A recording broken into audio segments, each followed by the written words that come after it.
11월 14일 학생 찬양 예배에 오신 여러분들을 환영합니다. 이 자리에서 우리가 진심으로 하나님의 알게 된 것이 은혜라고 생각하면서 나아갈 수 있기를 원합니다.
사망으로부터 나의 삶은 변하구나. 충만하네. 은혜로다. 주의 은혜, 은혜로다. 주의 은혜 한량없는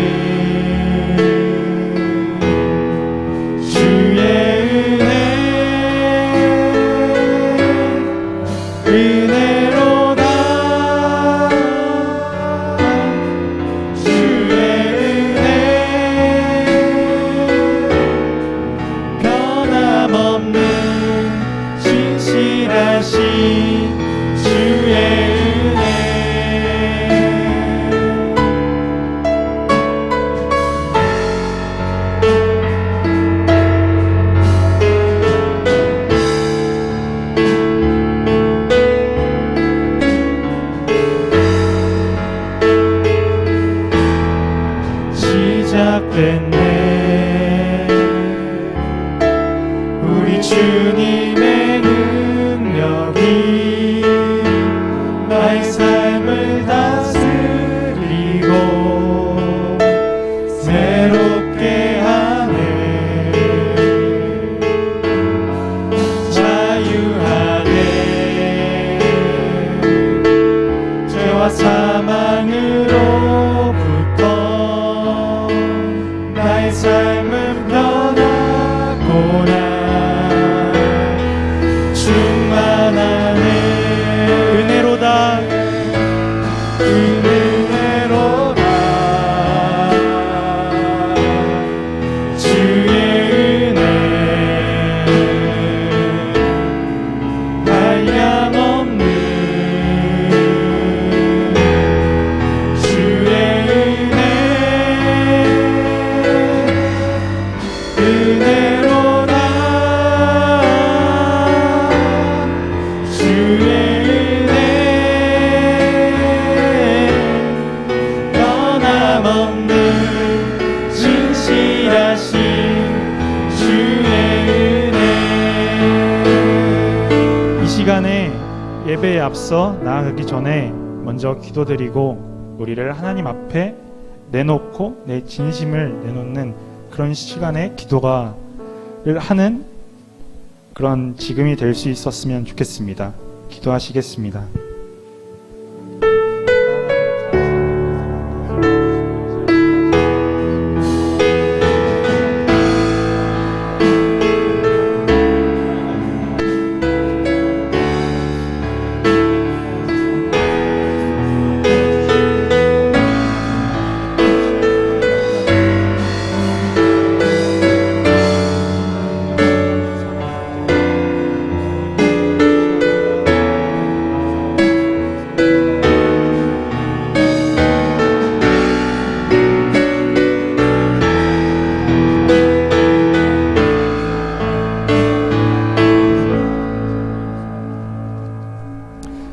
치시면서 찬양하세 부르겠습니다.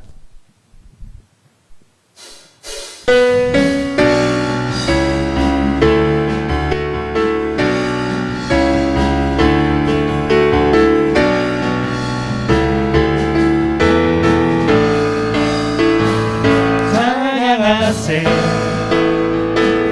찬양하세 함께 소리 높여 찬양 드리세 찬양하세 찬양하세 함께 소리 높여 찬양 드리세 찬양 받기에 합당하신 주님 언제나 동일하신 주 무릎 꿇고서 주 이름 외치세 예수 나의 왕 예수 나의 왕 예수 나의 왕 아멘 찬양하세 찬양하세 찬양하세 함께 소리 높여 찬양 드리세 찬양하세 찬양하세 찬양하세 찬양하세 함께 소리 높여 찬양 찬양하세 찬양하세 찬양하세 찬양하세 함께 소리 높여 찬양 드리세 찬양하세 찬양하세 함께 소리 높여 찬양 드리세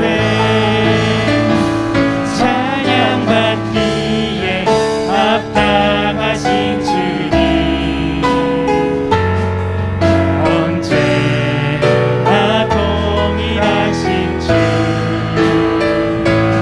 무릎 꿇고서 주 이름 외치세 예수 나의 왕 예수 나의 왕 예수 나의 왕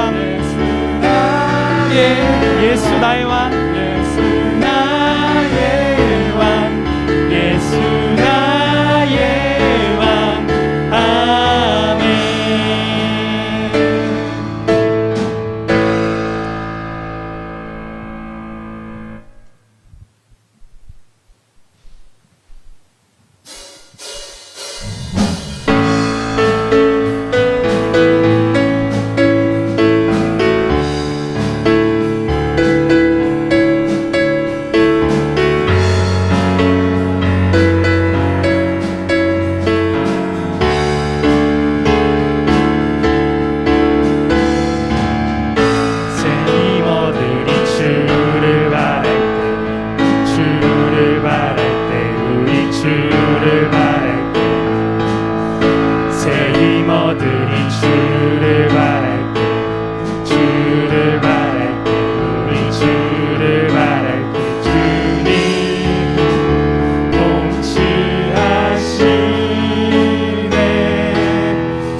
예배에 앞서서 다시 한번 은혜로다라는 찬양을 드릴 건데요. 이 시간에는 진정으로 주님께 다시 한번 나아가게 해달라고 그런 마음으로 찬양 드리시겠습니다.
예배에 바로 앞서서 기도드리실 텐데 이 시간에 진정으로 하나님께 나아가고 하나님을 원하는 그런 기도가 원하길 바랍니다.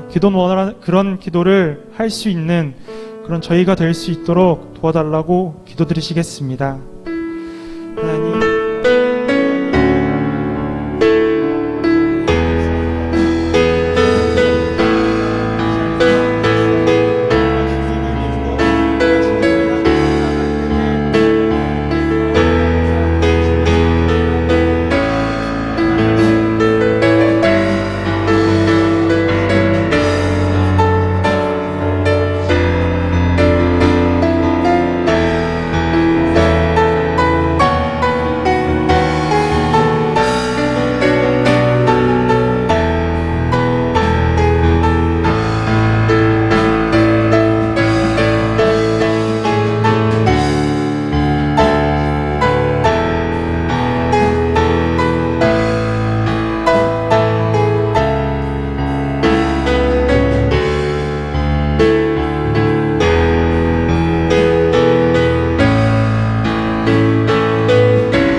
주시는 말씀은 사무엘상 1장 9절에서 18절까지의 말씀입니다. 사무엘상 1장 9절에서 18절까지의 말씀입니다. 제가 가진 성경으로 408쪽에, 구약 408쪽에 있습니다. 다 찾으신 줄 알고 제가 먼저 읽고 교독하시겠습니다. 그들이 실로에서 먹고 마신 후에 한나가 일어나니 그때 제사장 엘리는 여호와의 전 문설주 곁 의자에 앉아 있었더라. 서원하여 이르되 만군의 여호와여, 만일 주의 여종의 고통을 돌보시고 나를 기억하사 주의 여종을 잊지 아니하시고 주의 여종에게 아들을 주시면 내가 그의 평생에 그를 여호와께 드리고 삭도를 그의 머리에 대지 아니하겠나이다.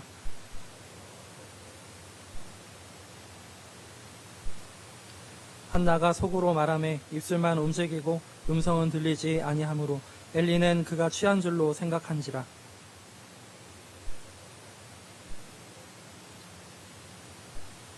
한나가 대답하여 이르되 내 주여, 그렇지 아니하니이다. 나는 마음이 슬픈 여자라. 포도주나 독주를 마신 것이 아니오 여호와 앞에 내 심정을 통한 것뿐이오니.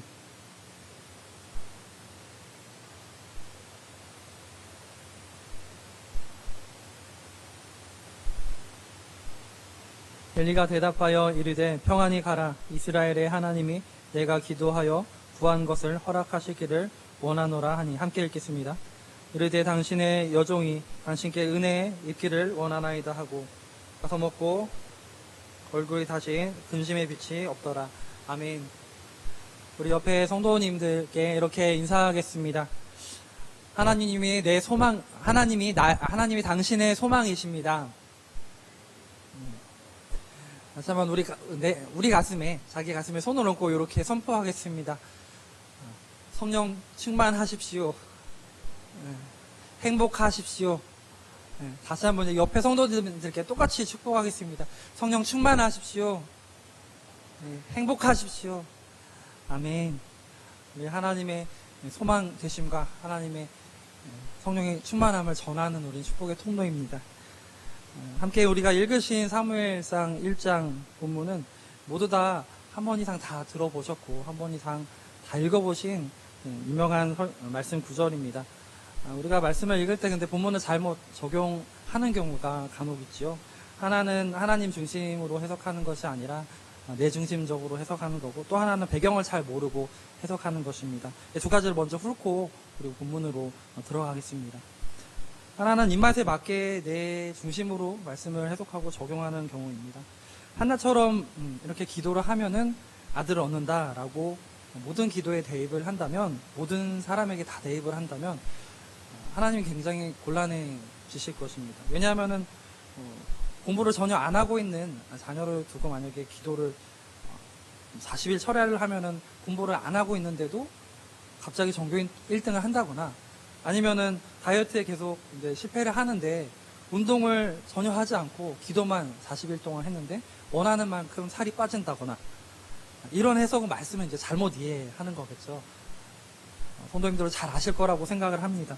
또 아까 말씀드렸던 배경이 어떤지 잘 모르면은 본문이 어떤 뜻인지 잘 알 수 없다는 것에 대해서 잠깐 다루고 말씀이 들어가겠습니다. 구약을 좀 살펴보면은 하나님께서 지도자를 세워서 하나님의 역사를 이루어 가시죠. 모세를 시작으로 40년간 광야를 지나면서 하나님의 역사를 이루어 가셨고요. 40년간 모세에게 주신 말씀은 하나님은 한 가지 말씀이었습니다. 적과 꿀이 흐르는 가나안 땅으로 하나님께 순종하면서 나아가라는 거죠. 문제는 모세도 가나안 땅이 어떻게 생긴지, 가나안 땅을 한 번도 어떻게 생긴지 알지 못하고 가나안 땅을 한 번도 가보지 않았던 것입니다. 그 다음에 이후에 세우신 사역자는 여호수아입니다. 여호수아는 1장에 좌로나 우로나 치우치지 말라라고 말씀하시면서 또 강하고 담대하라라는 표현이 1장에서만 5번이나 나옵니다. 여호수아는 이렇게 강조하신 거이면 모세에게 이렇게 모세를 부르실 때는 처음에만 그렇게 말씀하셨지만 여호수아에게 이렇게 얘기하신 거는 여호수아에게 담대함이 많이 필요했고 강한 마음이, 굳센 마음이 더 많이 필요했었다라고도 볼 수 있습니다.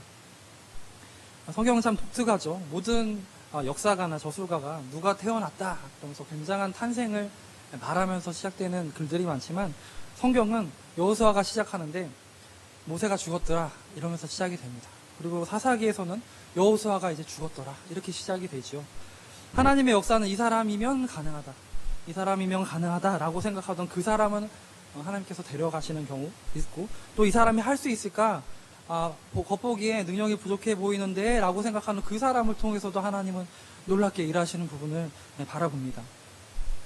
여호수아가 늘 믿고 의지했던 모세가 죽었을 때 여호수아 심정에는 어땠을까 잠깐 생각을 해보면, 여호수아는 누구를 따라야 될지 모르는 상태가 되지 않았을까요? 언제나 이인자가 익숙했던 여호수아였기 때문에 무엇을 결정할 때 두려움이 있었을 것이고, 그러나 그 인생에 하나님이 역사하시면서 두려워하지 말고 하나님의 말씀만 따라가라, 그리고 좌우로 치우치지 말고 하나님이 함께 하신다는 이 약속을 붙잡고 결단력이 부족했던 그 여호수아는 훗날 가나안을 정복하고, 그 다음에 죽기 전에는 담대한 순종의 하나님의 리더로, 하나님의 자녀로 성장합니다. 그래서 여호수아가 마지막 설교를 이렇게 하죠. 너네는 섬길 신을 택해라, 그런 식으로 믿지 마라, 이렇게 강하고 굳세게 이스라엘 백성들에게 도전하는 설교를 하게 됩니다. 변화가 정말로 놀랍지 않으십니까? 더 의지할 누군가가 없어지고, 그 다음에 하나님을 의지하게 되는 여호수아이죠. 여호수아가 인생의 핸들을 잡고 있는 것이 아니라 하나님께 인생의 핸들을 넘겨드리면서 하나님이 이루실 일대로 순종해 나아가는 것이었습니다. 사사기는 어떻습니까? 사무엘상 전에 사사기가 나오는데 12명의 사사 이야기가 나옵니다. 마지막 사사 삼손이 죽은 이후로는 이스라엘은 하나님을 확실하게 믿지도 않고 자유롭게 자기가 원하는 신도 믿고 하나님도 믿고 이렇게 해가면서 그 주변 나라에 이스라엘은 굉장히 그래서 하나님께 더 허락하심으로 억압을 당합니다. 굉장히 이상하죠. 하나님이 사사기를 통해서 약속하신 것, 여호수아 마지막 설교를 통해서 말씀하신 것, 그 주변국들, 그 가나안 땅의 웅장함과 거대함과 그 무서움이 느껴지는 그 두려움과 그것을 보고 주눅을 들지 말고 내가 너와 함께하는 것을 보고 용기를 내라, 담대하라 라고 하시죠. 하나님이 함께 하신다는 것을 신뢰했을 때, 그 리더가 있었을 때, 그를 믿고 그 하나님을 바라보면서 이스라엘은 순종해 나갔을 때 승리했었고, 불순종했을 때 항상 하나님의 징계가 있었습니다. 성경은 바로 그런 역사입니다. 강력한 사람으로 여겨지지만 그 사람도, 모세도 처음에 하나님께서 연약한 모세를 붙잡아 일으키셨고, 여호수아도 그러셨습니다. 오늘 이 시간 기도하는 우리 귀한 성도님들께 그런 은혜가 있기를 축복합니다. 오늘 말씀 사무엘상을 가만히 보면은 블레셋이라는 나라는 이미 왕국이 되어 있는 나라였습니다. 이스라엘은 아직도 부족 국가였고요. 블레셋은 이스라엘보다도 기술로도 훨씬 앞서서 철기구, 철무기, 철농기구를 사용하는 기술이 이미 발달한 나라였습니다. 그에 비해서 이스라엘은 골리앗과 다윗이 싸울 그 당시에만 해도 유일하게 갑옷을 입은 사람이 사울 한 명이었고, 나머지는 그렇다면은 강철로 된 블레셋 그 군사들의 무기와 청동으로 된 그 구리 같은 거는 이렇게 휘고 부러지고 하지 않습니까? 그런 무기를 든, 그런 농기구 같은 것을 든 이스라엘을 상상하시면은 좀 더 이해가 빠르실 것입니다. 철기구랑 청동기구랑 싸웠을 때 이스라엘이 블레셋에서 철기구를, 철 무기들을 수입을 해서 써볼 때 자기가 갖고 있던 청동기구들을 다 버리고 싶지 않았을까요? 그러면 철기를 넘기고 팔았으면은 블레셋 같은 경우는 이제 AS를 해줘야 되지 않습니까? 근데 블레셋은 AS를 안 해주는 겁니다. 왜냐하면 자기 기술이 누출될까봐 그것들을 안 해주고 이스라엘만 굉장히 죽어 나가는 거죠. 그럼 굉장히 경제적으로 또 군사적으로 굉장히 압제를 당합니다. 이렇게 어렵고 절망적인 순간에 누가 선지자로 나오냐면 사무엘이 선지자로 나오지 않습니까? 그런데 그 사무엘의 출생의 이야기가 시작이 되는 것이죠. 이스라엘 국가적으로 바람 앞에 있는 그 등불 같을 때 가장 먼저 사무엘 상에 기록되는 인물이 얼마나 중요한 인물이겠습니까? 그런데 그가 엄청난 대단한 사람이 아니라 대단한 싸움을 잘하는, 아니면 대단한 지혜자가 아니라 자녀를 낳지 못하는 비참한 한 여자가 나옵니다. 성경은 이것을 왜 하나님 우리에게 말씀하고 있을까요? 첫 번째로 중요한 것은 한나가 개인적으로 아이를 낳지 못했다는 역사죠. 요즘 청년들이나 학생들이나 젊으신 분들 만나면 이런 얘기를 많이 하죠. 고용에 대한 이제 불안함, 취업이나 학교에 대한 불안함, 이런 것들 들을 때마다 우리 불안하고 뉴스 볼 때마다 굉장히 불안합니다. 아무리 노력해도 한계가 있을 때가 있죠. 그때 필요한 것은 하나님이 함께 하신다는 그 믿음, 그것이 흔들리면은 사정없이 우리는 무너질 것이고, 그것이 흔들리지 않고 굳건할 때만 우리는 한 걸음 앞으로 나갈 수 있습니다. 기가 막히는 부분은 한나가 임신하지 못하는 이유를 하나님이 이렇게 이야기하시는 거죠. 만약에 성경에 한나가 어렸을 때 불량식품을 많이 먹어서 임신을 못했다, 이렇게 좀 이해할 수 있게 설명을 해주시면 참 우리가 오래 이제 읽고 묵상하면서 할 거리 크기 없이 그냥 읽고 아 그렇구나 하고 지나갈 수 있겠지만, 이렇게 얘기하십니다. 본문에 여호와께서 잉태하지 못하게 하셨다라고 되어 있습니다. 하나님이 우리 길을 막으실 때도 있다는 것입니다. 이것이 너무 기가 막히지 않습니까? 최선을 다하고 있는데, 하나님을 사랑하고 있고 최선을 다하고 있는데 하나님이 막으실 때도 있죠.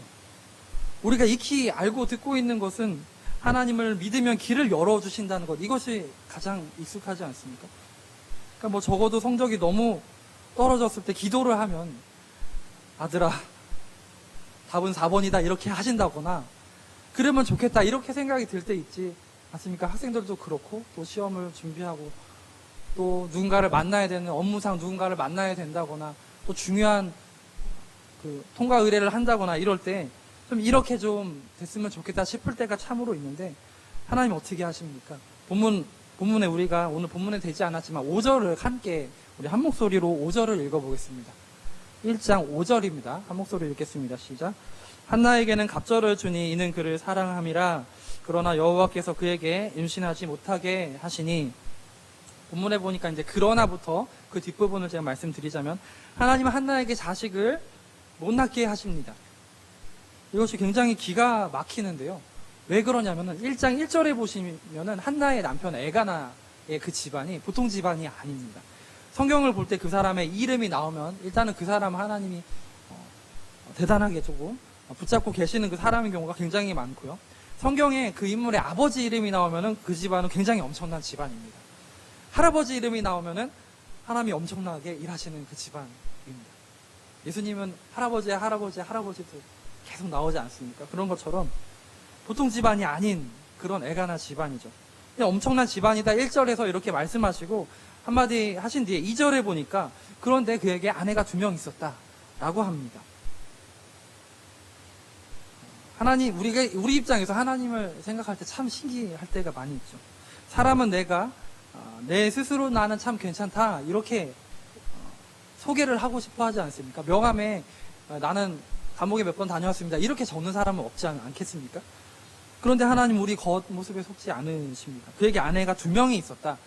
아까 제가 처음에 말씀드렸던 이 문화적 배경을 잘못 이해하면 이 부분을 좀 오해할 수도 있는데, 이 당시 관습상 우리나라 문화에서는 이제 2번째 아내라거나 첩이라거나 이렇게 얘기하면 남편이 부도덕 해야지 이제 그런 일들이 일어난다라고 생각을 하지만, 이스라엘의 관습은 독특한 것이, 이스라엘 문화에서는 조강지처가 자기가 더 이상 자식을 낳지 못한다 싶으면은 우리나라처럼 남자가 데려오는 것이 아니라 그 아내가 조강지처가 첩이 될 사람을 데려와서 대를 잇는 경우가 있습니다. 이것이 이스라엘의 문화입니다. 그러니까 한나는 자기 시종이던 자기 몸종이던 분인날을 시종에서 남편의 아내로 신분을 올려준 것이죠. 그렇게 한나는 자기 종을 남편에게 아내로 준 것입니다.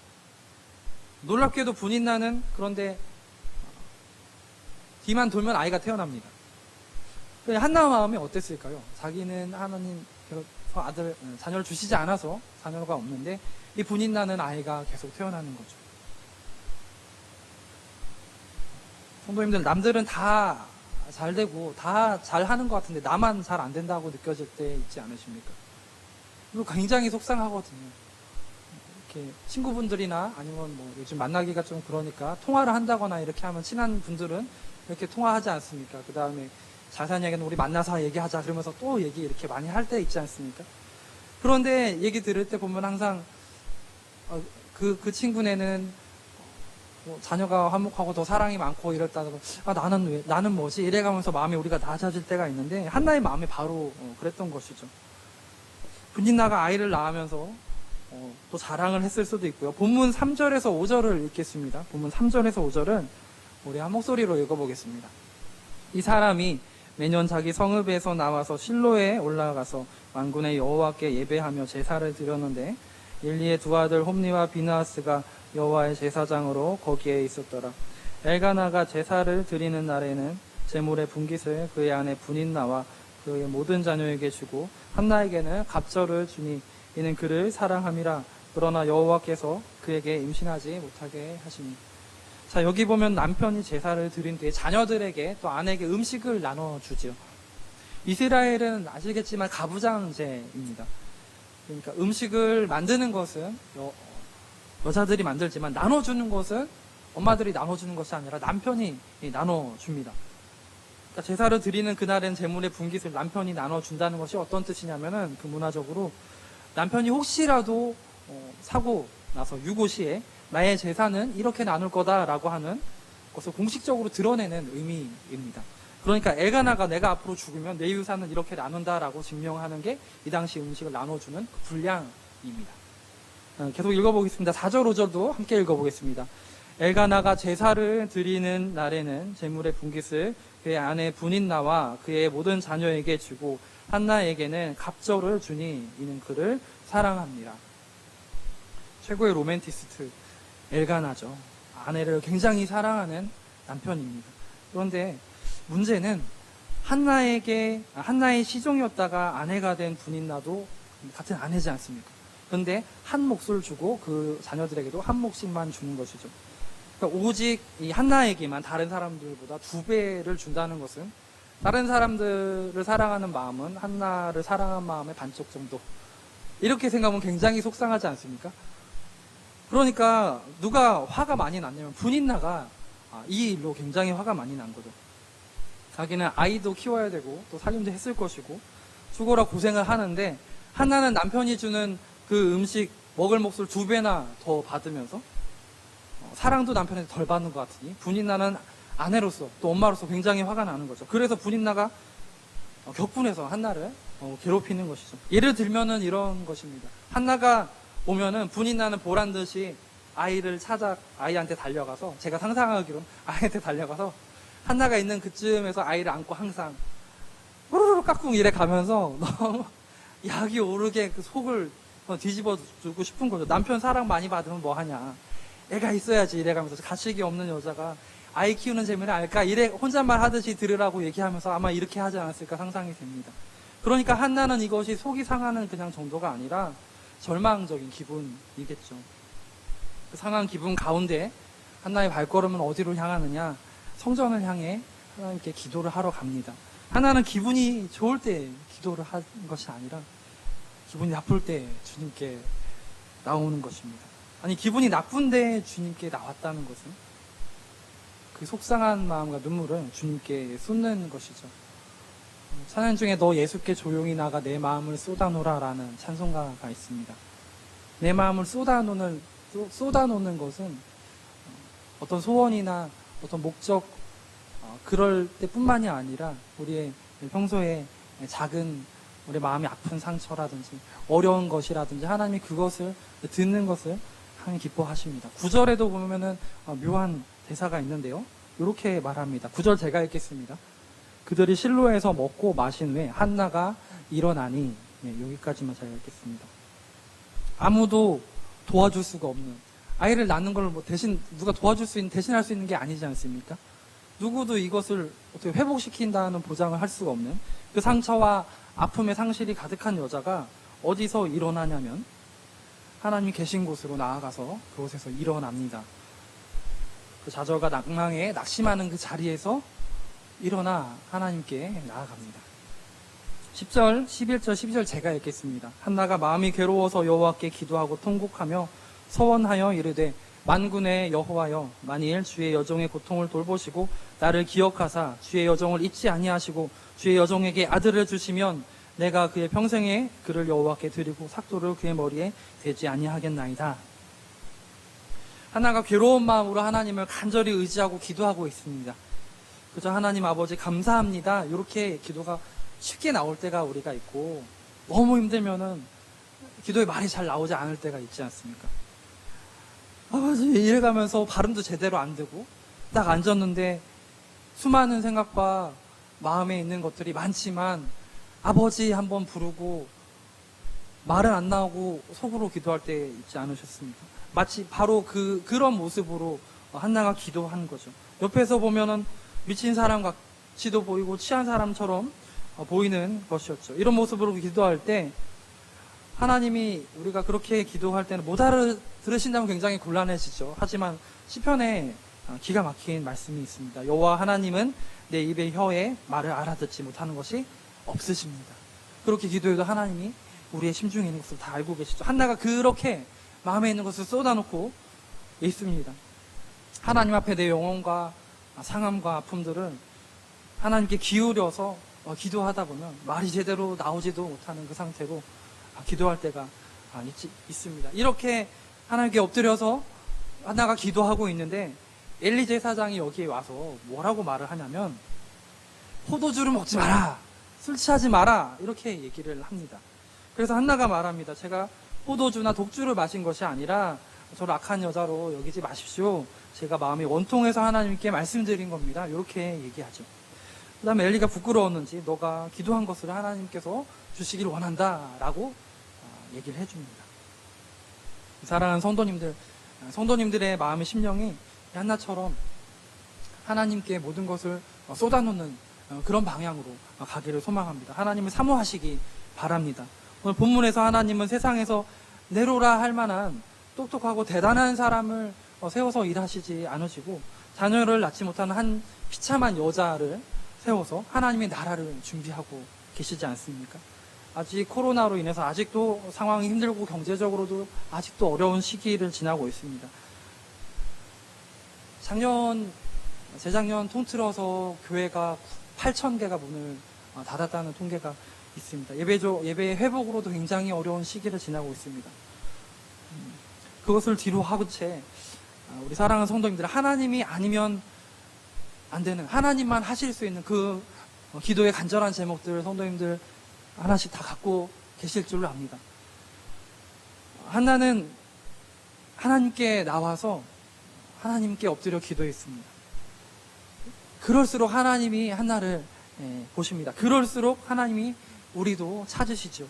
주님께서는 한나처럼 하나님의 보좌 앞에서 나와 기도하고 하나님을 애타게 찾는 그 성도를 찾으십니다.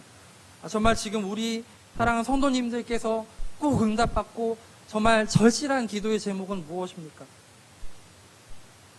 합격입니까? 점수일 수도 있겠습니다. 취업일 수도 있겠습니다. 돈의 문제일 수도 있겠습니다.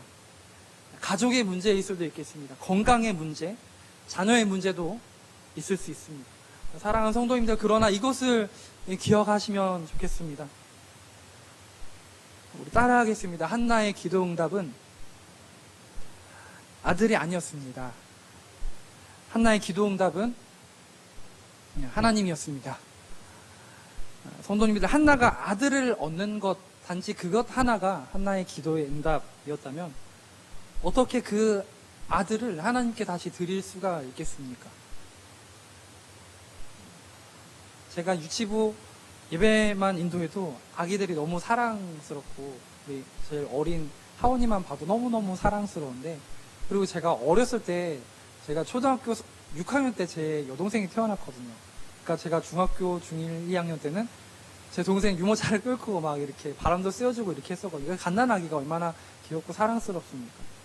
제 동생을 봐도 그렇고 성도님들의 자녀를 봐도 그런데 자기 친자식이면 얼마나 더 많이 사랑스러웠겠습니까? 그런데 한나가 아들을 얻은 뒤 젖을 이제 막 뒷부분에 보시면 아이 젖을 막 떼려고 하는 그때 엄마 하고 가장 예쁘게 부모님을 찾고 부를 때 아장아장 기어다니는 그런데 눈에 넣어도 안 아플 그때 얼마나 좋겠습니까? 그런데 한나의 기도 응답은 아들이 아니라 하나님이 하나님이 한나의 기도의 응답이 되신 것이죠. 그때 하나님은 한나의 기도 응답이 되어주시고 무슨 선물을 주시느냐, 나중에 그 다음 장에 보시면은 아이를 7명을 주십니다. 사랑하는 성도님들, 하나님이 한나를 알아주셨듯이 성도님들의 마음과 그 필요를 하나님께서 다 알고 계십니다. 우리 기도 응답이 하나님을 만나는 것보다 더 위에 있지는 않습니까? 사랑하는 성도님들, 한나의 기도 응답은 아들이 아니라 하나님이었습니다. 우리가 가장 간절히 바라야 할 기도 응답, 물론 우리의 삶의 필요를 하나님은 채우시길 원하시고 우리가 행복하고 하나님과 동행하며 사는 것을 간절히 바라고 원하시죠. 이미 우리에게 있는 것을 필요한 것을 하나님이 다 알고 계시고 주려고 준비하고 계신 줄 믿습니다. 그러나 가장 간절히 바라야 될 소원은 어떤 기도의 응답이 아니라 하나님이어야 합니다. 한나처럼 소원이 내 기도의 중심이 되는 것이 아니라 하나님이 우리 기도의 중심이 되셔야 합니다. 정말 우리가 잘 사는 것은 내가 원하는 대로, 요구하는 대로 모든 것이 다 이루어지고 하나님과 아무 상관없이 멀어질 수도 있는 것도 다 포함해서 그것을 원하십니까? 아니면 한나처럼 주님이 내 고통을 돌보시고 나를 기억하시고 나를 잊지 않으시길 바란다고 기도할 때 하나님을 만나는 것을 원하십니까? 사랑하는 우리 영광교회 성도님들, 이 순간 우리의 기도 응답이 하나님이시길 주님의 이름으로 축원합니다. 이 시간 두 가지를 갖고 기도하기 원합니다. 주님, 한나의 기도 응답은 아들이 아니라 하나님이었습니다. 주여, 우리의 기도 응답도 언제나 하나님이도록 주님 우리를 붙잡아 주시옵소서. 첫 번째 기도 제목을 드리겠습니다. 주님, 나를 기억하시고 주님이 나를 잊지 않으시는 그 하나님께서 우리의 기도 응답이 되어 주시옵소서. 이 기도 제목 한 가지를 두고 주여 두 번 부르고 통성으로 기도하시겠습니다. 주여, 주여.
우리 자녀 가운데 하나님 역사하여 주시옵소서. 특별히 고3 취업을 준비하고 있는 학생들, 수능을 준비하고 이번 주에 수능이 있는데 이것을 준비하는 학생들을 위해서 기도해 주시기 바랍니다. 또한 우리 가정을 붙잡아 주십시오. 내 남편을 붙잡아 주십시오. 내 아내를 붙잡아 주십시오. 나의 널뛰는 심령을 하나님께로 다시 한번 붙잡아 주십시오. 주님이 주시는 은혜로 다시 한번 신앙이 뜨거워지고 예배가 회복되도록 도와달라고, 기도가 회복되도록 도와달라고 이 시간 통성으로 주여 3번 부르고 기도하시겠습니다. 주여, 주여, 주여. 살아계신 하나님 아버지, 우리 기도의 제목의 응답은 오직 하나님 한 분이시니 아버지, 우리가 합니다. 너와는 죽이기도 하시고 살리기도 하시고 그거를 내려가기도 하시고 거기서 올리기도 하시는 그 주님이십니다.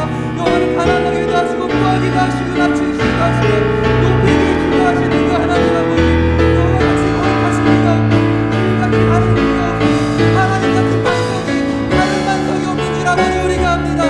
주님이 주시는 은혜로 아버지, 우리 예배가 회복되며 기도가 다시 한번 회복되도록 코로나 이전보다 아버지 더 풍성했던 때처럼 아버지 더 높이 아버지 하나님 기도할 시간이 아버지 회복되도록, 기도와 함께하는 우리 성도들의 예배가 회복되도록 주님 도와주시옵소서. 기도가 회복되도록 도와주시옵소서.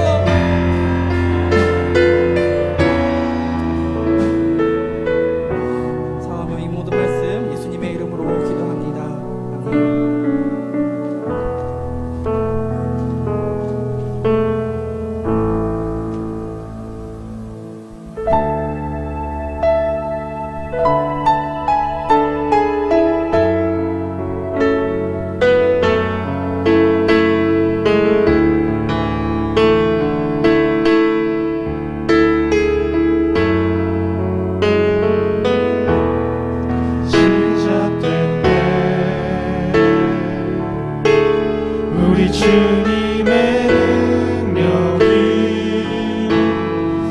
삶을 다스리고 새롭게 하네. 자유하네. 죄와 사망으로부터 나의 삶은 변하구나. 충만하네.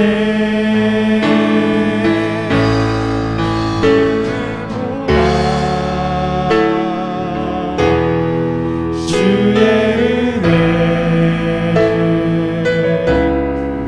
한량없는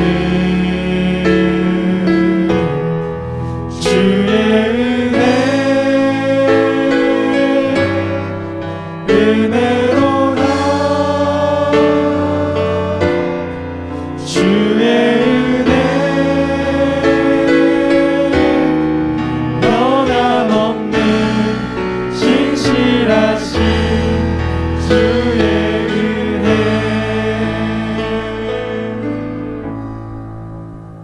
목사님 나오셔서 축도로 예배를 마치겠습니다. 네, 제가 광고하고 축도하도록 하겠습니다. 다음 주일은 교회 창립 42주년 그리고 추수감사 주일로 예배로 드립니다. 그리고 대학 수학능력 시험이 이번 목요일에 있습니다. 수험생을 위해서 많이 기도해 주시기 바랍니다. 사랑의 연탄봉사가 오는 토요일 오전 9시에 모여서 교회에서 출발합니다. 기도하면서 우리 연탄봉사를 준비하기를 원합니다. 각 기간은 2022년도 내년도에 수고해 주실 회장단 5명을 선거해서 마지막 주일까지 보고해 주시기 바랍니다. 오늘 목사님께서는 나라와 민족을 위해서 1인 시위 겸 예배를 청와대 국회의사당 대법원 서울시청 앞에서 하시니 큰 울림이 되도록 기도해 주시기 바랍니다. 장효숙 집사님 또 박대범 집사님 심호상이 주중에 있었습니다. 그 성도님들 연락 닿고 얼굴 보실 수 있으신 대로 위로해 주시면 감사하겠습니다. 정교회 성경 읽기는 아직 끝나지 않았습니다. 아직 한 달이라는 엄청 많은 시간이 남아 있습니다. 포기하지 마시고 함께 해주시기 바랍니다. 축도로 예배를 마치겠습니다.